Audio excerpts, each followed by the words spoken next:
We'll go ahead and get started. First, thanks for joining us for our Teaching, Learning, Innovation series session on becoming a practicing scholar teacher at EKU.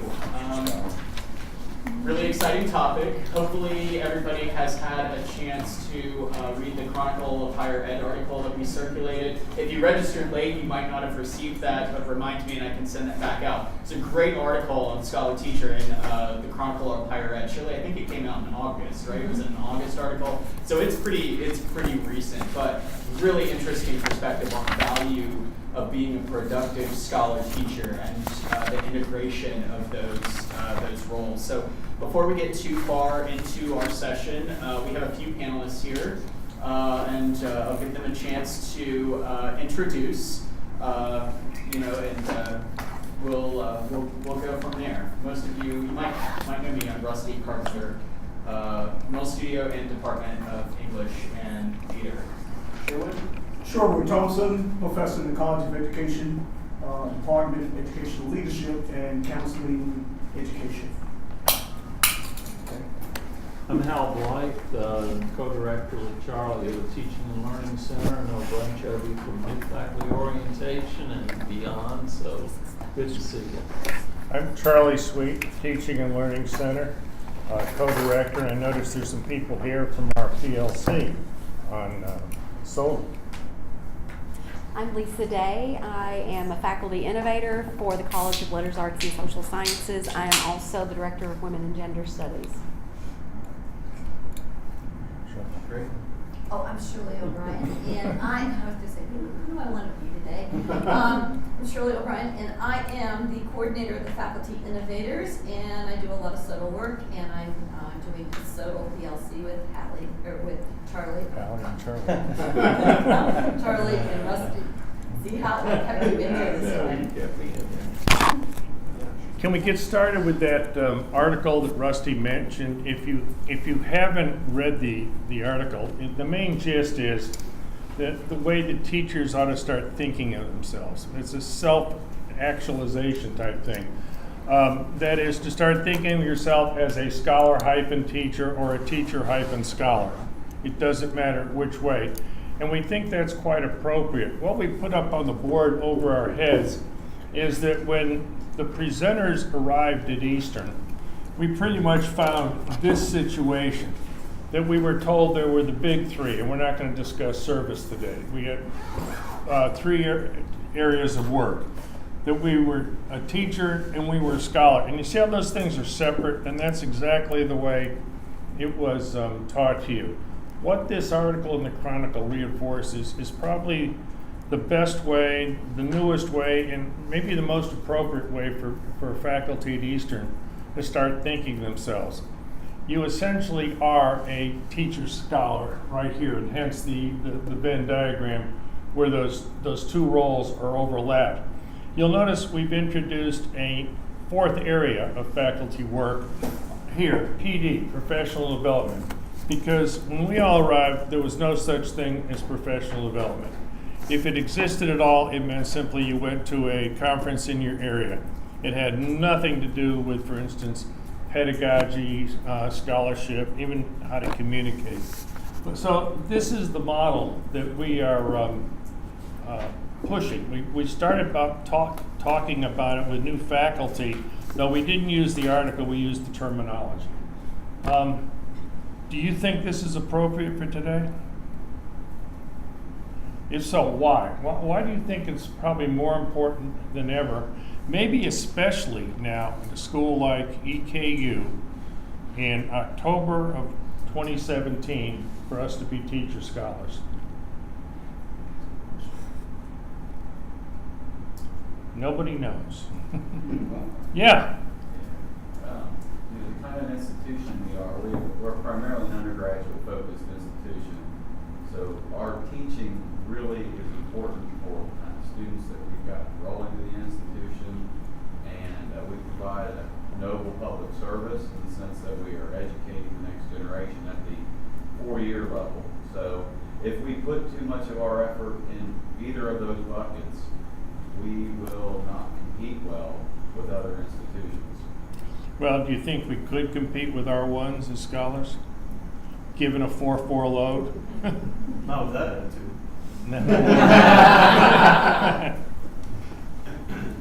But the other issue too is scholarship also increases and improves your own learning, your own knowledge. So it's very important as teachers that we're always emphasizing that we're also learning, we're also looking at the research, and we're also improving what we can do in the classroom. Building on that, I kind of like that. I liken it to the trying to maintain a growth mindset. Right. If I'm obviously struggling with what I'm trying to do with research, at least the students see that it's not, you just hit a threshold at some point and now you're done learning, which is obviously what they maybe see from their parents and some of their peers or obviously the previous teachers that, I have the knowledge and I'm learning more, as opposed to it's a progression or a journey throughout life. You think teachers are models? Should be. You're right. I mean, so if we expect our students to keep growing, shouldn't we keep growing? Do you think this applies to scholarship? I can't speak for every discipline because I, for instance, don't know about aviation. But isn't scholarship a major component of most of the subject areas? Don't some of you teach scholarship? If you are a practicing teacher scholar, do you think that helps you, that attitude, that self-concept helps you with your students? I found an interesting quote. Mary Ellen Weimer has written a wonderful book it's called Enhancing Scholarly Work on Teaching and Learning. And on the page 170, you got to get to the end to find this. I think that's on purpose. But she points out, doing pedagogical research does make you a better teacher. So if, we're here today to talk about all sorts of scholarship and research. We're running a PLC now that's specifically talking about the advantage of SODL. But basically, her point is that doing pedagogical research, or SODL, the Scholarship of Teaching and Learning, does make you a better teacher. Now, she's got the documentation for that. Do you believe that? Do you believe that doing research on pedagogical methods on your own students is going to help you as a teacher? It contributes to the science too. And it's evidence-based teaching practice. You've got to contribute to that science just like you would your own discipline. Right. It's like you have one foot in each camp. You have a discipline, and then you have the common camp for all of us is the field of pedagogy. It should be. And what's interesting is that the Scholarship of Teaching and Learning, it was first broached back in 1990 in Boyer's Scholarship Reconsidered. So it hasn't been around that long, and even Boyer misnamed it, and it took us a long time to get to where we are now. And now we're seeing tremendous advances in the Scholarship of Teaching and Learning from all aspects. Some of it's coming from neuroscience. Probably the best research in pedagogy right now is coming in the medical field. They're the ones who are publishing probably the most and some of the best studies about what we can all do in any of our disciplines. And yet I'll bet not many of us, because of the demands of our field, our teaching, are reading the latest issue of JAMA. It's interesting, and Charlie mentioned, what's happening in the medical field, and, I've realized the more articles that I've read that are written by scholars in medicine, it's high stakes. So for them, teaching means that lives are impacted. And so the connection is there. But how often do we think of our teaching as high stakes? But it is now, whether we believe that should be the case or not. I think teaching is high stakes right now. We're going to count it in a different way.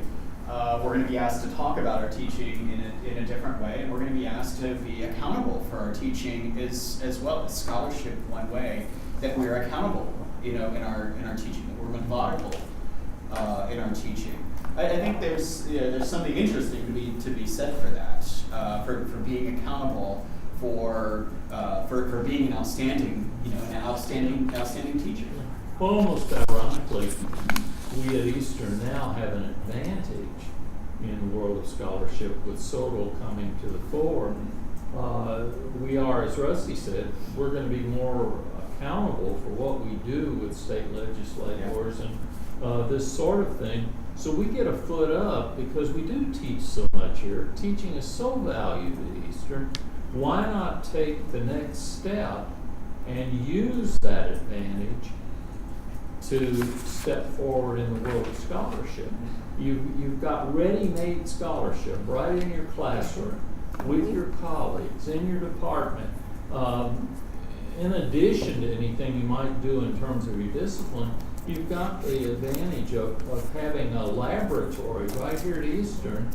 You can work through the studio is another way of getting at that kind of laboratory situation that can give you that leg up in SOTL that some of you working with PLC are already seeing with the projects that you're engaged in.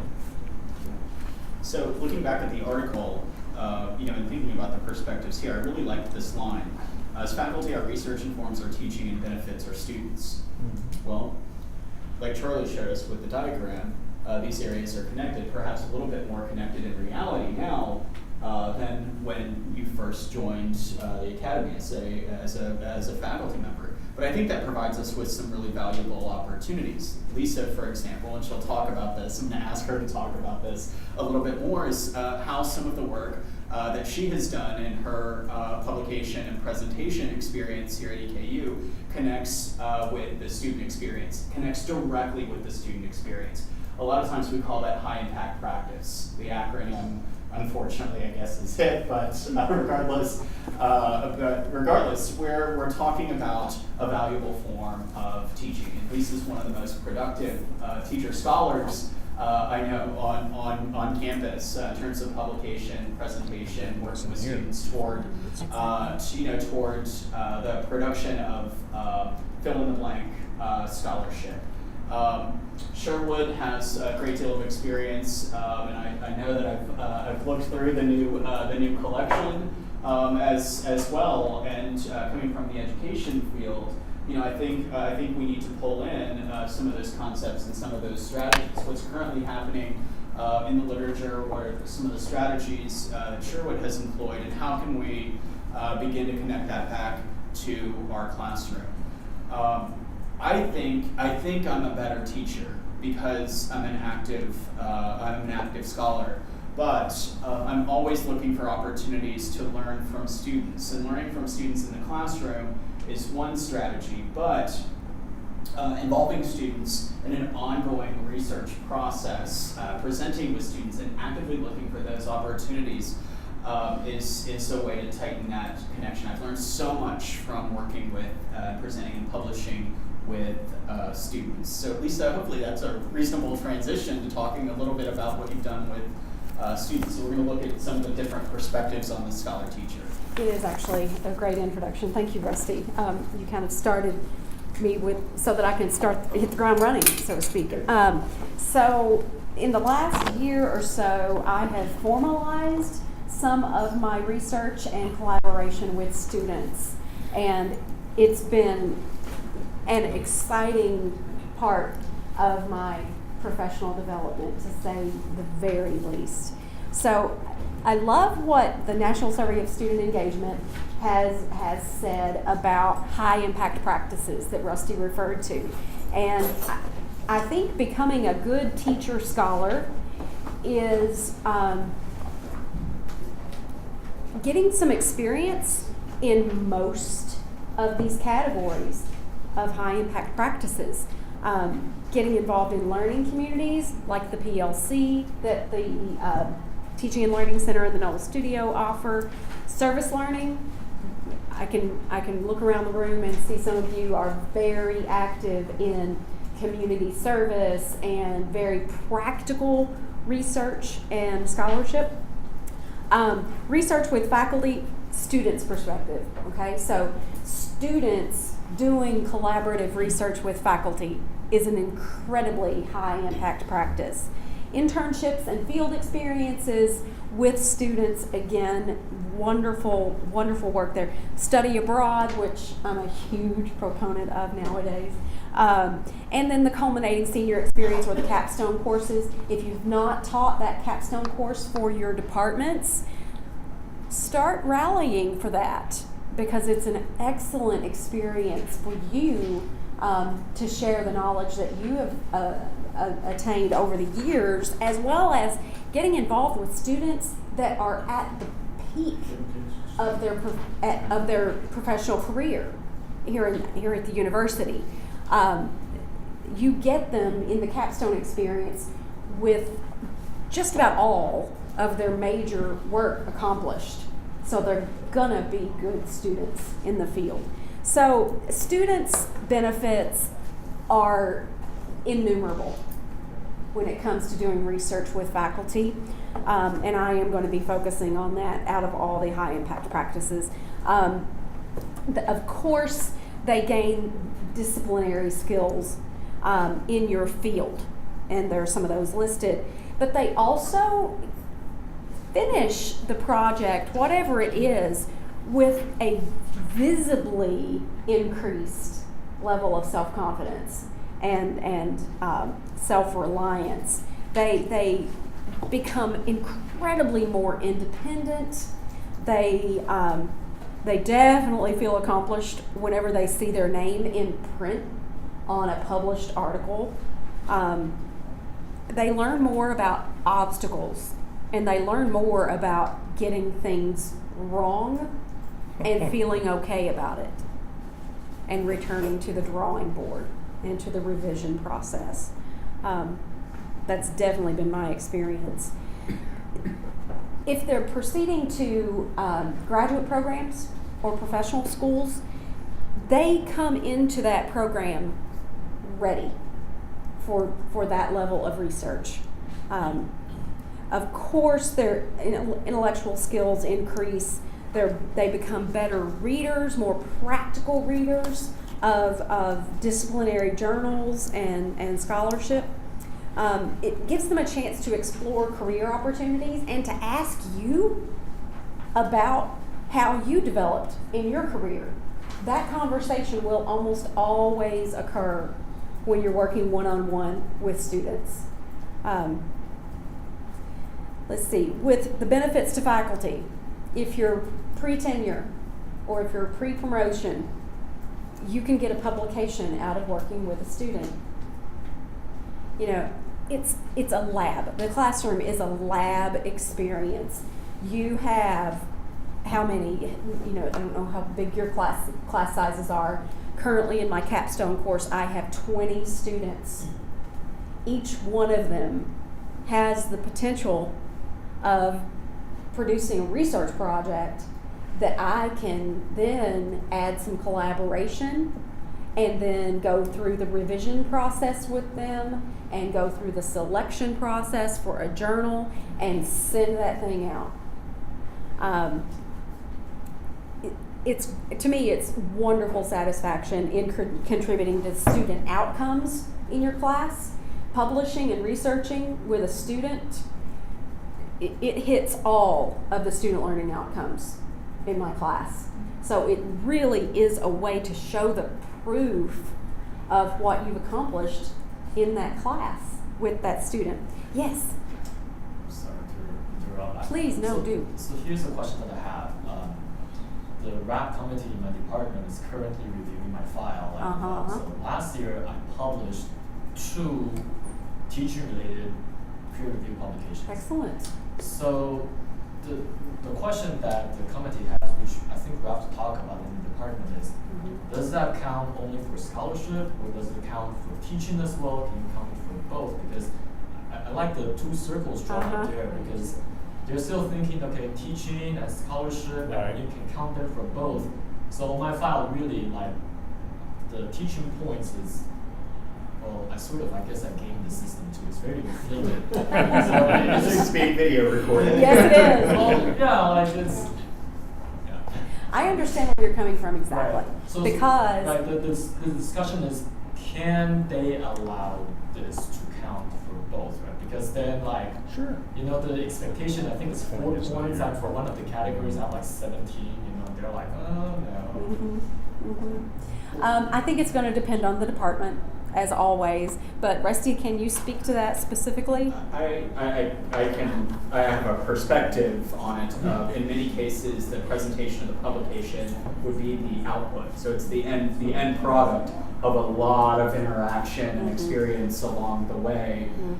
In some cases, a publication might start with an undergraduate thesis or maybe a poster during Scholars Week. And so you might have examples of high quality, highly engaging teaching along the way, whereas that would probably count in teaching, and then the product is counted in scholarship. Of course, I'm not an expert, but that's the way I would look at it. But you're chair of P&T right now in your department, so you're more than just an expert. Yeah. Well, there's that, but that's the way I would look at it. And so in writing narratives, I think it's perfectly acceptable to give examples of how teaching informs scholarship and vice versa. But usually, to count it toward scholarship, it is in print or it is presented. I like to be able to give examples of how I've also used that experience, and I mentioned one of the students that I've published with in the last year. She was researching metacognition. We presented it in Seattle. We just had it published in a journal that from a university that is based in Ireland, but she has helped me, this group of students helped me change the way that I think about my teaching. And so I'm able to cite specific examples there. I'm not sure if that 100% answers the question, but that's the way that I've seen these on the right column, and that's how I've seen them as integrated. And I think that's the way to really energize your career. Because I do add service into this Venn diagram up here, because to me, almost all of my teaching reaches over into my service and reaches over into my scholarly work. And that's what I love about the combination approach here. It is difficult to write in those promotion narratives. I know that. But I think it's natural to indicate that it's all blended. And I think your departments are going to recognize that, as long as you explain it to them, of course, that you're aware of that. And I think we have to inform our promotion and tenure committee members, because there are a lot of them that are like some of us that are more seasoned, that haven't really, we came up under that teacher scholar separate circles. And we have to really look at, we live in a changed world right now. We are not a research one. And, some of our disciplines want us to be, and I think that's where in writing the document, thinking about the overlap and how it informs each other would be very helpful. Exactly. But the point is that in the old days, we would have told everybody, well, you've got to go look at what your department's P&T documents are. Nowadays, you have to do what Shirley says. You've got to be an activist. You have to help change the attitude of your P&T committee if it is based on maybe an older model. And we know most of them are based on older models. Well, as a pre-tenured faculty, I'm not sure if I have enough leverage to be an activist.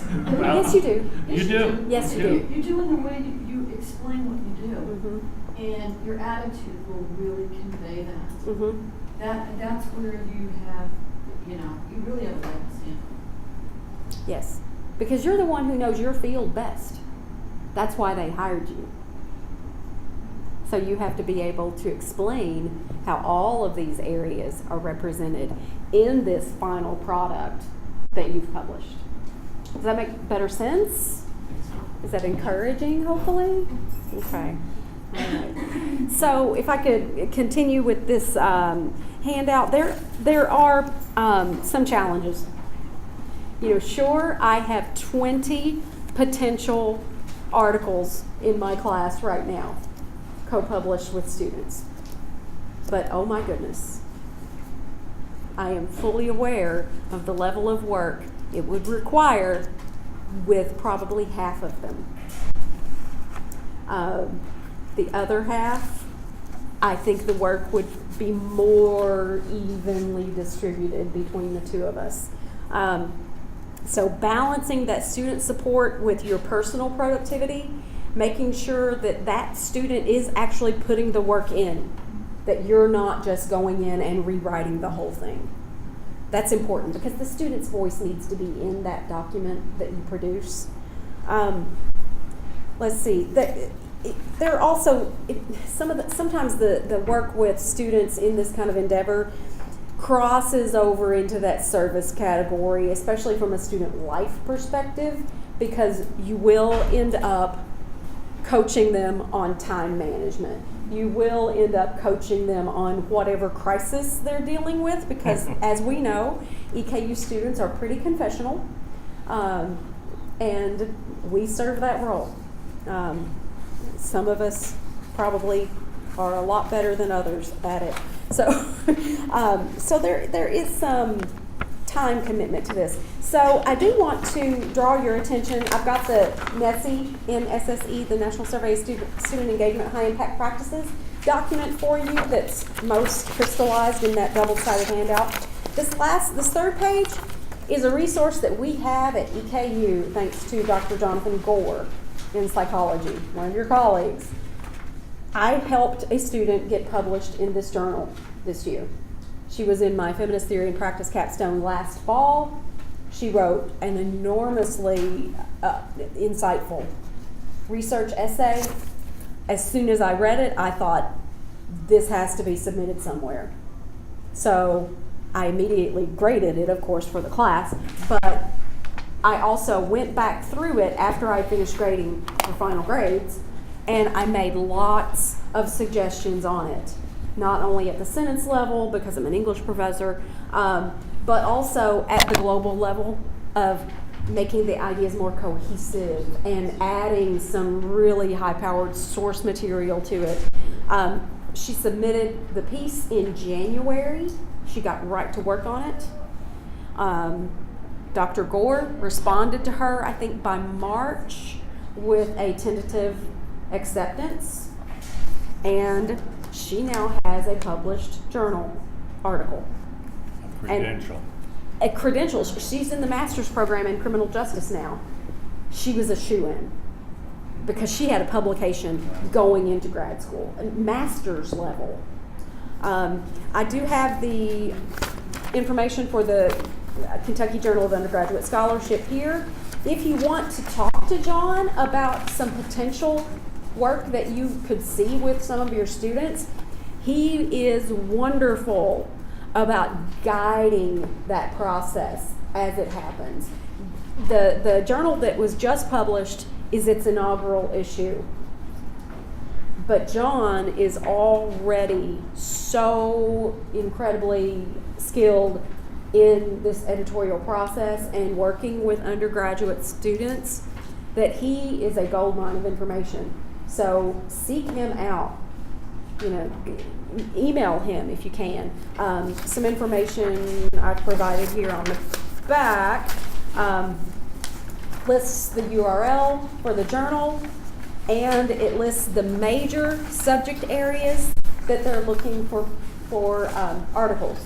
However, once again, be your own advocate, and if you see a niche that is not in this area, aviation, occupational therapy, curriculum and instruction, languages, I mean, there's so many more areas that I know he would welcome as a submission. I also have some resources here on the back page, as well as the 2 pieces that I've published with students this year, if you want to take a look at those. And I'm of course willing to entertain any questions you might have after the session, or if you want to drop me an email, I would be happy to do that. Rusty referred to presentations with students. One of these publications started with my own presentation in a TLI session about gender inclusivity. A student was in the audience for that at our roundtable, and she immediately started her wheels turning in her brain, and she came up to me after the session and said, "Can we present this information as a post at the Pedagogicon?" I was like, "Sure we can, let's do it." You know, on the high of the TLI session that I just finished. She got to work. Rusty came into the process and said, "Do a poster." Perfect idea. Katie did the poster. I was mostly absent during that part of the process because I had a personal situation that I had to be off campus a lot. Katie ran with it though. So she put together the poster. She presented it by herself at the Pedagogicon because I couldn't be here. And then after the Pedagogicon was over and after my personal situation was over, I got to work on the article part of it. I got to work on her revisions. And I did a significant number of revisions to that piece, but it ended up still retaining her voice, still retaining her input, and she's the first author. So I would encourage you to pursue this kind of opportunity at every stage of that process, or any stage.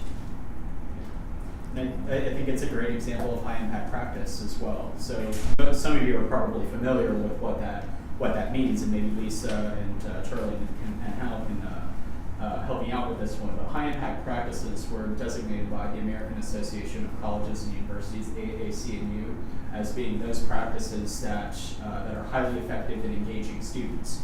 Well, of course, working with Dr. Day, you know, I can see, you know, Katie, the student, I can see that kind of, you know, that transformation moving from student to scholar, which is such a great example of high impact practice. And of course, the experience benefits all involved. The student benefits, Dr. Day benefits, and also you see a project and see the amount of hard work and dedication that it takes to move from idea on the high of this excellent TLI session, which I think was last fall. I think was our opener. It was great conversation. The student is there. She has this idea. There's so much excitement, and that energy kind of builds throughout the entire process in the same way that is you know, successful, and all parties benefit. So these high impact practices are critical.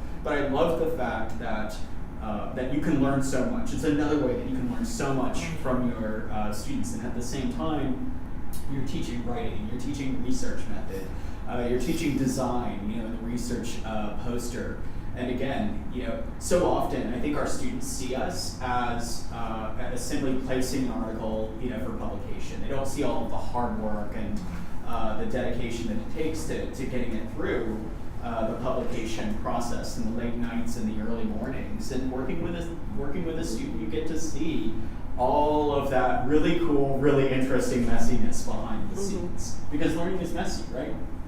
Yeah, right. And you know, another element of collaboration that I've experienced before, I'm sure none of you have experienced this, but working with another faculty member can sometimes be a clash of ego.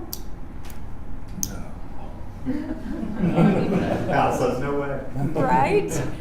I don't even want to hear from you two. But with students, it's just not there. It's just not there. Can I tell a story of Please. then and now? Then, 1975, I was here in this very library. I was researching an article, because in those days you had no computers. You had to be in the stacks. And I'm looking for an article, and I run across like Southern Literary Messenger or something, and I'm thumbing through it, and I come to this wonderful article on Bernard Malamud and the use of the Grail myth. Now, since I had written my dissertation on Bernard Malamud and the use of the Grail myth, this fascinated me. So I looked down and I said, who is the author? Well, it's Fred. And Fred was on my committee in graduate school. And what he had done was stolen my dissertation. Oh, no. Absolutely, and it showed up in publication. All right? Now, what did I learn from that? I learned many things. One of them was I don't like Fred anymore. Fred's dead, so I can mention his name. But but the other thing I learned is I'm teaching American Lit. I'm teaching it's for juniors, and I started setting up as a requirement that they had to write, instead of a term paper, they had to write the publishable paper. Not that it had to get published, but it had to be publishable. And there's a thing in our field called the publishable note. It's anything, now I think, Rusty, you define it as anything under 2,500 words. All right? And so that was what they had to do in my class. So I had one student one year.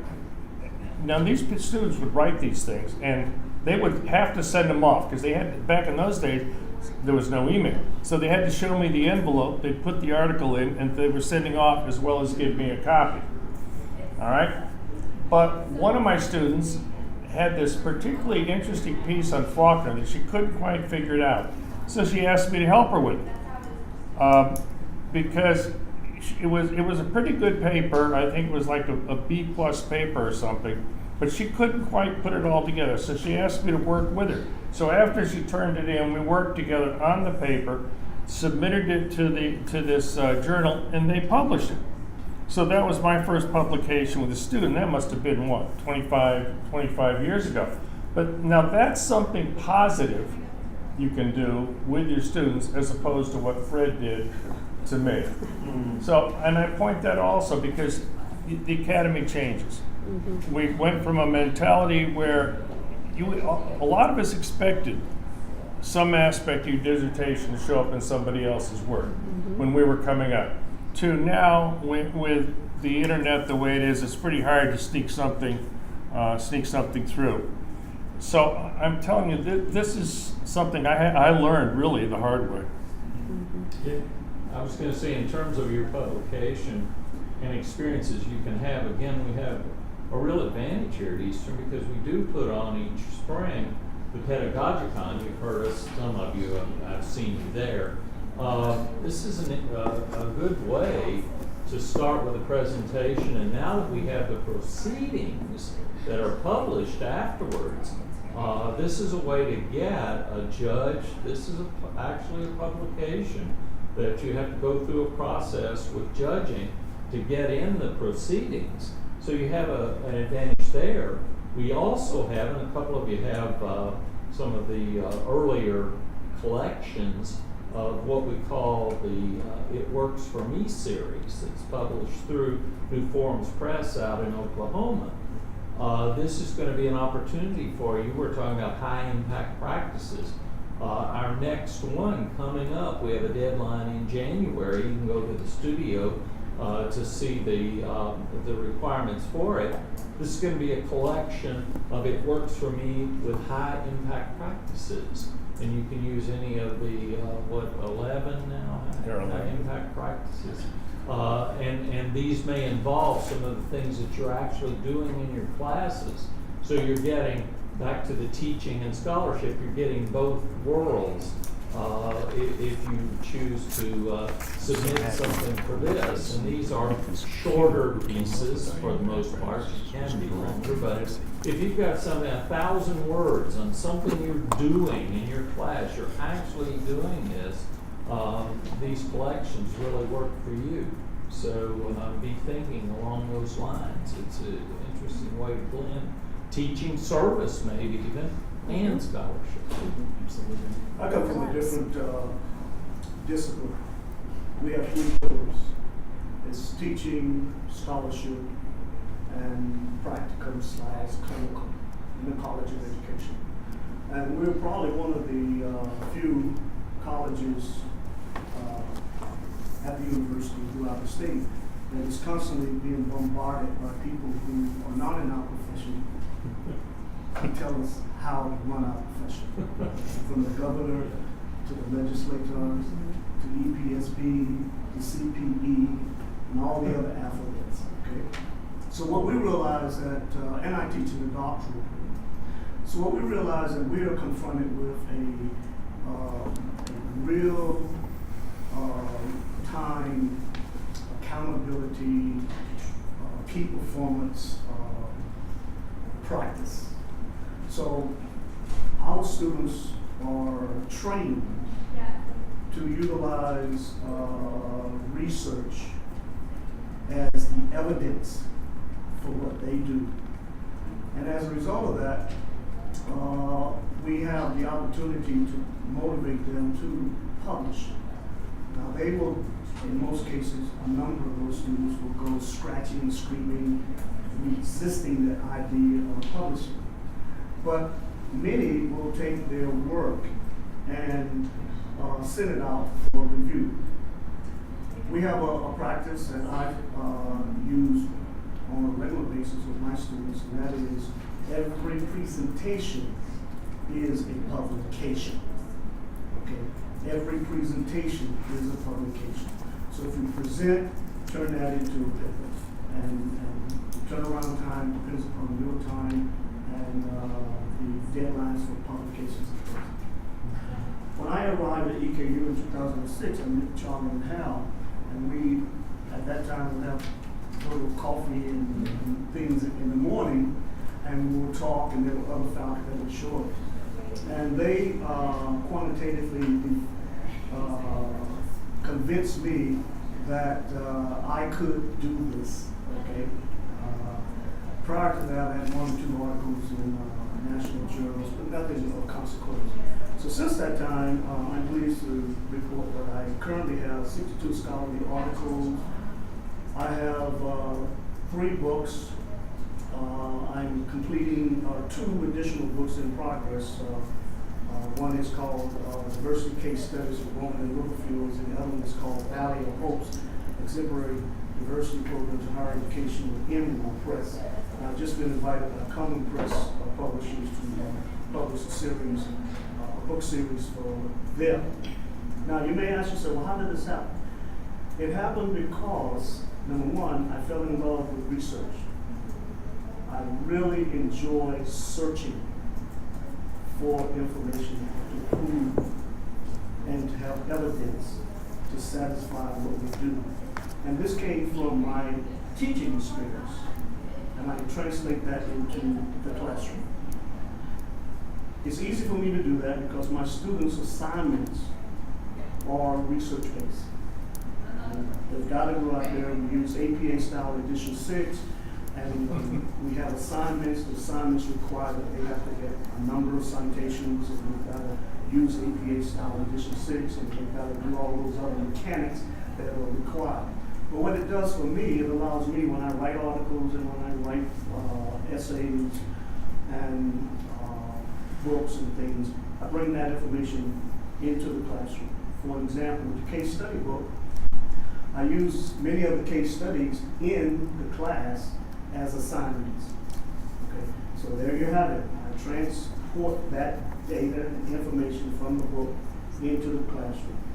And it also gives me an opportunity to have another set of reviewers, if you will, on the material that I write. The other thing that I find to be very, very interesting in my experience is that when students read my bio, unmistakably, I get a number of them asking me, how did you do that? Okay. And so I've never really thought about how the operational part of that happens. But when I did sit back at the beginning of this fall semester to answer that question, I realized that with the scholarly papers, over 40% of those papers were presentations. So I just practice what I teach. You know, every presentation becomes a presentation becomes a publication. And many of those presentations were conducted with national organizations and international organizations, and also had a journal. So it worked out well.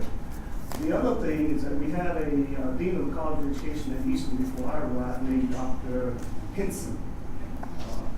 And Dr. Philip, Bill Phillips will bring Dr. Henson to campus every year for 3 years. And he did an all-day workshop on writing for publication. And I set that aside all of those days. And what he told us in that workshop, and I practice it to this day, is number one, once you narrow down the subject area that you're interested in writing on, and you organize all of the tools that you need to get that done, then you should write no less than 30 minutes a day and no more than 2 hours a day, and then walk away from it. And on Monday, that's Monday through Friday.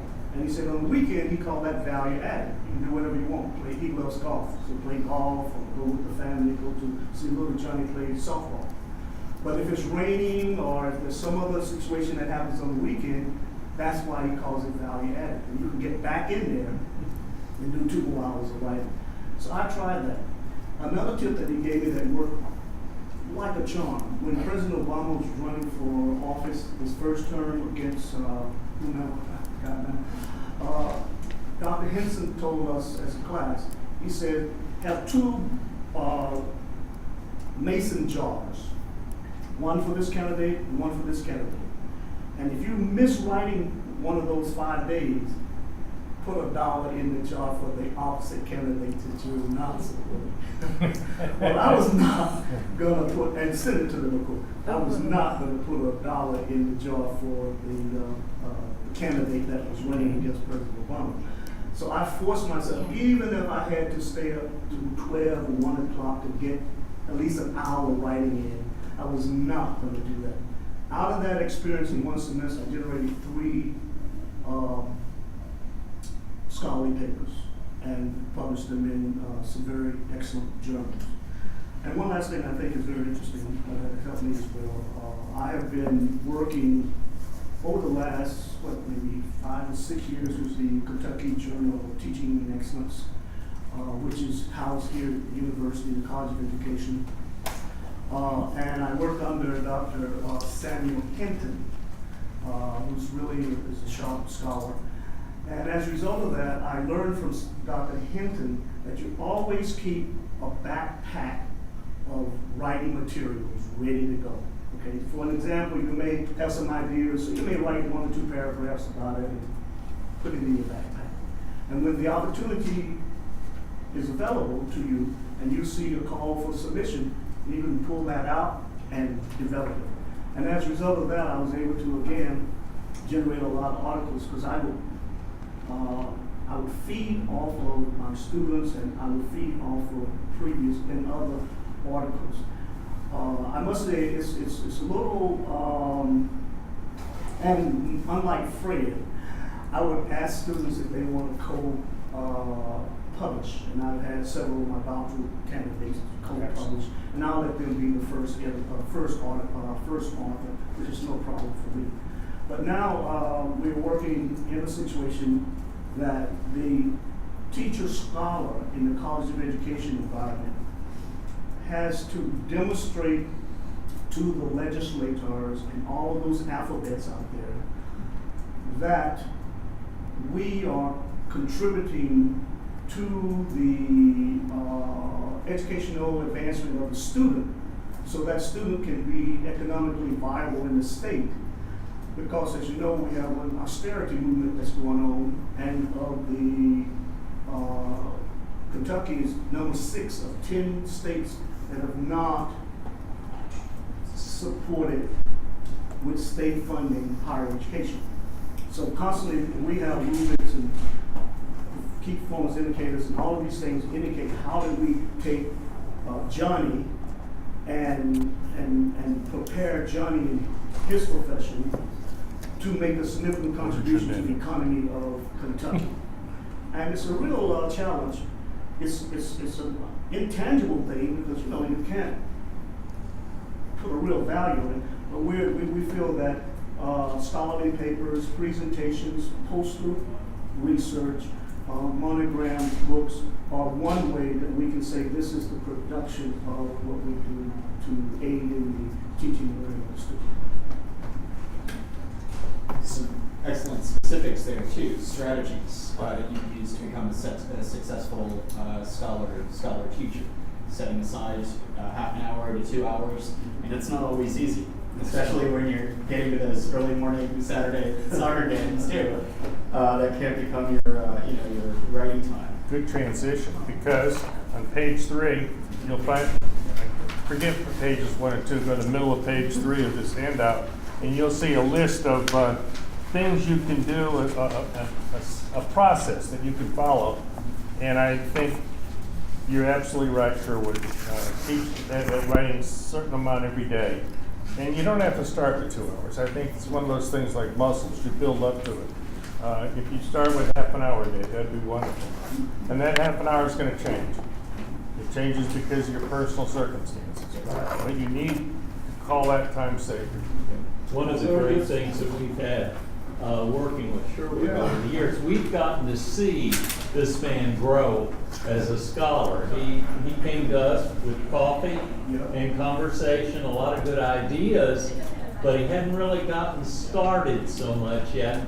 And watching him come up through this process has been really gratifying for Charlie and me, and we'll brag a little and take a little credit for getting him started, but he's done it on his own and really has some high-powered publications out there. So we're really pleased. And Charlie and Hal taught me something that I'll repeat, that you may be able to use it.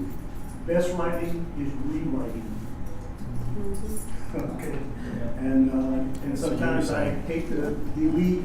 Nothing is or written, cut everything things is out, rewritten. but let it go if it's not going to be quality. All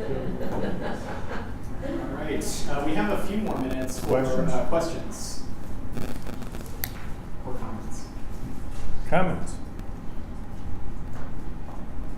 Thank you, this was very, very helpful. Thank you for being here.